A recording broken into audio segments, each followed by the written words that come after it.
안녕하세요. 희소한 가치를 여러분들께 전달드리고자 열심히 공부해서 채널 운영하기 시작한 은한씨입니다.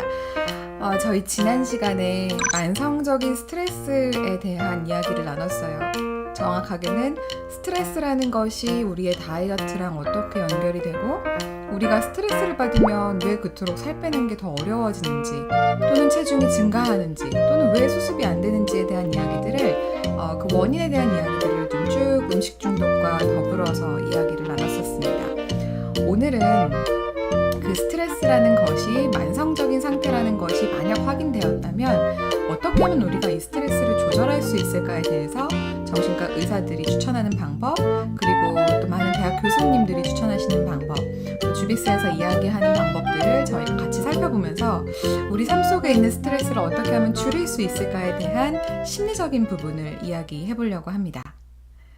네, 우선 첫 번째는 모두가 공통적으로 가장 먼저 이야기하는 부분은 뭐냐면 이 스트레스라는 아이는 그 스트레스를 주는 요인이 우리한테 스트레스를 주는 것이 아니라 철저히 우리가 그거에 대한 어떤 해석을 하고 있느냐가 우리한테 스트레스를 준다는 것입니다. 여러분 그런 경험 해보셨는지 모르겠어요. 상황은 하나도 안 바뀌었는데 환경은 전혀 변한 것이 없는데 내가 그것을 바라보는 관점이 달라지니까 그렇게 스트레스 받을 일이 아니었네? 내가 그렇게 화가 날 일이 아니었네? 내 마음이 왠지는 모르겠지만 좀 괜찮아졌어. 라고 하는 경험을 혹시 해본 적 있으신가요? 심리학에서는 그것을 프레이밍이라고 합니다. 우리가 어떤 현상을 어떤 각도로 바라보느냐에 따라서 굉장히 그 현상을 바라보는 관점과 해석이 달라질 수 있다는 거예요. 예를 들어서 그 관점을 긍정적으로 가져갈 수 있는 좋은 방법 중에 하나는 의미를 부여하는 겁니다. 제가 지난 시간에 소개를 드렸던 영상에서 그 정신과 의사분께서 조언하시는 내용은 뭐였냐면 내가 스트레스가 다가올 때 그것을 내가 스트레스를 받는구나 라고 생각하지 말고 내가 이 일에 대해서 어떻게 생각해야 되는지 이 현상이 나에게 질문하고 있구나 라고 생각을 하라고 하셨어요. 저는 그 관점이 되게 와닿았는데 가까운 예로 저희가 그 프레이밍을 어떻게 해야 되느냐에 대해서는 또 이 책 되게 좋거든요. 서울대학교 최인철 교수님의 나를 바꾸는 심리학의 지혜, 프레임이라는 책인데 굉장한 스테디셀러예요. 굉장히 그 인정받는 책인데 이 책에서도 보면 행복을 결정하는 것이라는 파트가 있어요. 22페이지인데 행복은 무엇이 아니라 어떻게의 문제다. 행복은 대상이 아니라 재능이다. 헤르만 헤세가 한 이야기라고 해요. 저희가 사실 음식을 되게 맛있게 먹고 싶은데 건강하게 먹으려고 하면 내가 굉장히 맛있는 음식을 포기한 것 같은 억울함에 빠질 때가 있어요. 떡볶이도 먹지 마라, 팥빙수도 먹지 마라, 과일 주스 갈아서 마시지 마라, 카라멜 프라푸치노 먹지 마라. 다이어트 할 때는 그런 요구사항들이 저희한테 오게 되죠. 그러면 사실상 저희가 그것을 바라볼 때 단편적으로 바라보면 되게 스트레스를 많이 받아요. 이 맛있는 걸 내가 그러면 못 먹고 살아야 되나? 나는 왜 무엇을 위해서 이렇게 행복한 순간들을 포기하면서 살고 있는 거지? 하는 그런 갈등들이 올 수 있는 거죠. 근데 관점을 바꿔서 그런 아이들이 내 몸속에 들어갔을 때 몸속에서 어떤 작용을 하는지 어떻게 호르몬 체계를 교란을 시키고 그래서 나를 더더욱 중독으로 몰고 가고 결국 나는 하루에 한 잔의 단 음료수가 없으면 살 수 없는 사람으로 만들어가는지에 대해서 저희가 인식을 하게 되고 알게 되면 그래서 그것에 대한 관점이 바뀌어서 이 아이는 나를 행복하게 하는 아이가 아니라 결과적으로는 나를 자유할 수 없게 만드는 굉장히 해로운 음식이었구나라는 것을 머릿속에서 인지하게 되면 이 아이를 먹고 싶은데 참는 게 아니라 내가 피해야 될 대상을 피하고 있구나. 내가 내 몸속에 들이지 말아야 될 대상을 잘 견제하고 있구나. 나는 참 괜찮은 사람이구나. 나는 참 통제력이 좋은 사람이구나 라고 해석할 수가 있게 된다는 거죠. 근데 그렇게 됐을 때 행복감이 되게 달라요. 누군가가 시켜서 내가 강제적으로 먹지 말라고 했으니까 안 먹고 참는 거야. 이거는 먹어서는 안 된다라고 들었으니까 나는 그것을 해내야만 해. 라는 수동적인 자세로 갔을 때에는 불행하죠. 그런데 자발적으로 나는 내 몸을 위해서 그리고 미래에 생길 나의 아이를 위해서 나의 다음 세대를 위해서 건강하게 먹기로 결심했어. 그리고 내가 원래 평소에 탐닉하던 그 나쁜 음식들은 가능한 안 먹는 삶을 선택하기로 했어. 라는 관점을 갖게 되면, 그래서 그것에 의미를 부여하게 되면, 나는 왜 이번 다이어트 시기에는 이렇게 열심히 노력을 하고 있는 거지? 아, 내 인생이 통째로 바뀌려고 하나 보다. 내 인생의 터닝 포인트가 진짜로 오려고 하나 보다. 정말 좋은 일이 오고 있구나. 나에게 좋은 일이 벌어질 거야. 라고 생각을 하면 그 폭식을 또는 탐닉을, 나의 어떤 간식에 대한 욕망을 조절하는 것이 보다 행복해진다는 거죠. 그래서 그렇게 인식을 전환하는 것이 사실은 굉장히 중요하고요. 두 번째로 의사들이 또 정신과 교수님들이 공통적으로 권고하는 사항은 예기 불안을 경계하라는 거예요. 무슨 말이냐면 벌어지지도 않은 일에 대해서 미리 스트레스를 집어먹는 것을 경계하라는 거죠. 저도 되게 잘하는 거예요. 내가 다음 달에는 이러면 어떡하지? 1년 뒤엔 이러면 어떡하지? 2년 뒤엔 이러면 어떡하지? 라는 것을 미리 고민하면서 나의 어떤 사회 심리적인 부분이나 육체적인 부분이나 경제적인 부분이나 굉장히 안 좋은 시나리오로 갔을 때를 생각하면서 내가 그런 상황에 빠지게 되면 난 어떡하지? 라는 생각을 하게 되는 거죠. 제가 그것을 굉장히 경계를 하고 있는데요. 성경 말씀 가운데 그런 말씀이 있어요. 제가 되게 좋아하는 말씀인데, 내일 일은 내일 염려할 것이요 한날의 괴로움은 그날의 족하니라. 정말 그런 것 같아요. 사실 오늘 치열하게 고민하고 오늘 치열하게 풀어야 되는 숙제들이 되게 많잖아요. 그리고 누적된 현재가 아름다운 미래를 만들어가는 거잖아요. 그런데 미래에 벌어지지 않은 어떤 안 좋은 사건을 미리 예상하면서 기대하면서 그 생각으로 인해서 스트레스를 집어먹는다는 것은 바람직하지 않은 건 거죠. 오히려 내가 오늘 현재, 오늘 밟고 있는 이 땅 가운데 정말 노력해야 될 주제들이 선명하다면 그 선명한 주제들에 대해서 에너지를 최선을 다해서 쓰고 그것이 다른 기회를 어떻게 가져오는지를 기대하면서 소망하면서 나아가는 게 너무 중요한 거죠.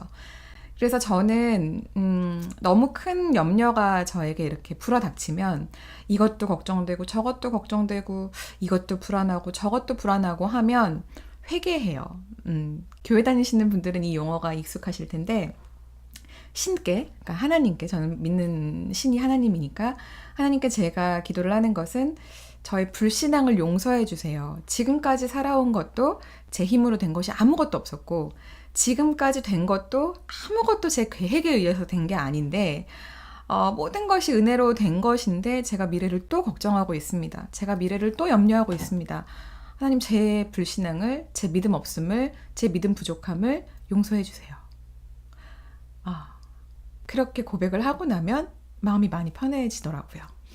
그래서 우리 미리 일어나지 않은 일들에 대해서 염려하는 거가 사람의 본성인 것 같아요. 근데 그것을 정말 경계하고 나에게 많은 좋은 일이 일어났었던 과거들을 이렇게 돌아보면서 그래, 앞으로도 좋은 일들이 올 거고 오고 있고 그것을 만들어가는 것은 현재의 나의 긍정적인 생각이고 소망이고 바라는 것들이 그것을 만들어간다라고 생각하고 긍정적으로 나아가는 게 중요한 거죠. 그래서 다이어트를 할 때에도 나 이렇게 빼봤자 뭐하냐, 곧 요요 올 텐데, 나 이렇게 빼봤자 뭐하냐, 다시 음식에 대한 유혹에서 자유롭지 못할 텐데, 나 이렇게 빼봤자 뭐하냐, 결국 또 둘째 가질 텐데, 이런 생각을 갖는 것이 아니라 내가 현재 음식을 바르게 먹고 좋은 활동량을 가져가고 관리를 가는 노력을 기울이고 내 스스로를 가꾸는 이 긍정적인 노력들이, 건강한 노력들이 나의 미래를 어떻게 구성하고 또 한 부분이 되어주고 내가 내 스스로에 대한 자존감을 어떻게 채워나가는지에 대한 사건으로 이것을 해석할 수 있다면 미래에 대한 근심과 걱정을 하기보다는 일단 내가 성취를 한번 해내자. 한 번은 내가 내 스스로 뿌듯하고 내 스스로 굉장히 자랑스럽다라고 느낄 수 있는 그런 자존감이 높아질 수밖에 없는 사건을 오늘 현재 만들자라는 것으로 돌아와서 집중했으면 좋겠습니다. 그래서 미리 미래에 대한 걱정 우리 하지 않기로 해요. 그리고 포기하는 거, 염려하는 거, 불안해하는 거 다 우리가 경계해야 될 대상이라고 생각을 했으면 좋겠습니다. 세 번째는 전문가들이 조언하는 세 번째 스트레스를 물리치는 방법은 꿈을 가지라는 이야기를 합니다. 호르몬에 대한 이야기를 하면서 권고하는 내용이에요.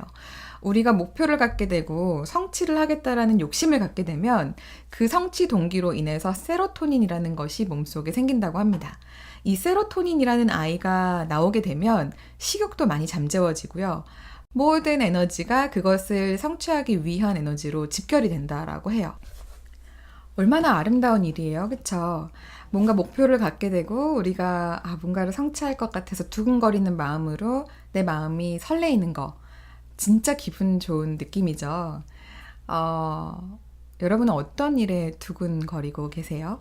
어떤 목표를 향해서 내 마음이 좀, 이렇게, 내 심장이 좀 반응을 하고 계세요? 만약 다이어트를 하고 계셔서, 내가 내년 여름에는 좀 다른 모습일 것 같다. 내년에는 내가 좀 자유로울 것 같다라고 기대를 하시면서 설레이신다면 그 설레이는 마음을 매일같이 다독여줬으면 좋겠어요. 정체기가 오더라도 체중이 움직이지 않는 구간이 오더라도 아니야, 난 지구인이라면 내가 지금 하고 있는 이 노력을 계속 기울였을 때 빠질 수밖에 없어 라는 생각을 하시면서 내년에 더 나아질 내 모습, 내후년에 더 나아질 내 모습, 그리고 건강해질 내 가족에 대한 기대를 하셨으면 좋겠고요. 커리어적으로나 경제적으로나 여러 가지 성취하시고 싶은 목표들이 있으실 거잖아요. 그것을 바라보면서 나는 배경이 안 돼서, 나는 환경이 안 돼서 이거 못해 저거 못해 라고 생각하지 마시고, 제가 요즘에 많은 책들을 보고 있는데 정말 큰일을 하신 분들은 배경 없이 환경 없이 다 해내시더라고요. 결국 그것을 해낼 수 있는 것은 뿌리 깊게 해낼 수 있다라고 스스로를 믿어주고, 그리고 종교가 있으신 분들은 내 힘으로 하는 것이 아니라 정말 내가 중심을 바른 곳에 두고 내가 에너지를 집중하면 정말 하늘은 스스로 돕는 자를 돕는다고 하잖아요. 나의 그 선한 의도가, 나의 그 선한 의지가 결국에는 종국에는 좋은 일과 만날 수밖에 없다라고 하는 그 믿음을 가지고 일관성 있게 초지일관 밀어붙이는 뚝심이 좀 필요한 것 같아요.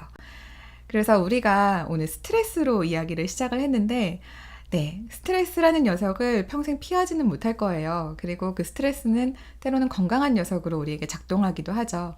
그래서 그 녀석이 우리를 잡아삼키려고 할 때마다, 나를 걱정 근심에 몰아넣으려고 할 때마다, 미안해, 난 너랑 걱정할 시간 없어. 나 오늘 현재에 굉장히 집중할 거야. 내가 오늘 현재 해야 될 일들을 성실하게 해내고 그것으로 인해서 내가 내 스스로에 대해서 자존감을 느끼고 성취감을 느끼고 뿌듯함을 느끼는 것이 너무 중요해. 그러니까 걱정아, 불안아, 너 저리 가. 나 오늘 너랑 놀아줄 시간 없거든? 이라고 단호하게 이야기해 주시고 스스로가 세운 목표를 다시금 오뚜기처럼 7.8기로 추구하는 것, 여러분들과 함께 꼭 했으면 좋겠고요. 새로운 꿈을 세팅하는 거, 새로운 목표를 세팅하는 거, 그것을 우리가 같이 나누고 그것을 향해 나아가면서 조그만 성취라도 하나씩 이루어졌을 때 크게 기뻐하고 그 다음 발자국을 힘차게 걸어 나가는 것을 저희가 함께 했으면 좋겠습니다. 주비어터 커뮤니티에서 이런 내용으로 여러분과 소통했으면 좋겠고요. 인스타그램에서 또 블로그에서 다양한 채널에서 이야기 나누도록 하겠습니다. 오늘 내용이 아무쪼록 만성 스트레스에 시달리시는 분들께 정신적으로 심리적으로 좀 도움되는 내용이었으면 좋겠고요. 이렇게 좋은 책들이라든지 또 좋은 이론들이라든지 잘 준비를 해서 다음 시간 또 준비해서 오겠습니다. 다음 시간에는 물리적으로 스트레스를 줄이기 위해서 어떤 노력을 하면 좋다라고 의사들이 권고하는지 또는 주비스가 이야기하는지 전문가들이 우리에게 권고하는 사항들을 제가 좀 더 구체적으로 들고 와 보려고 하고요. 다음 시간 또 함께 좋은 정보를 나눌 수 있도록 준비하겠습니다. 감사합니다. 좋은 하루 되세요.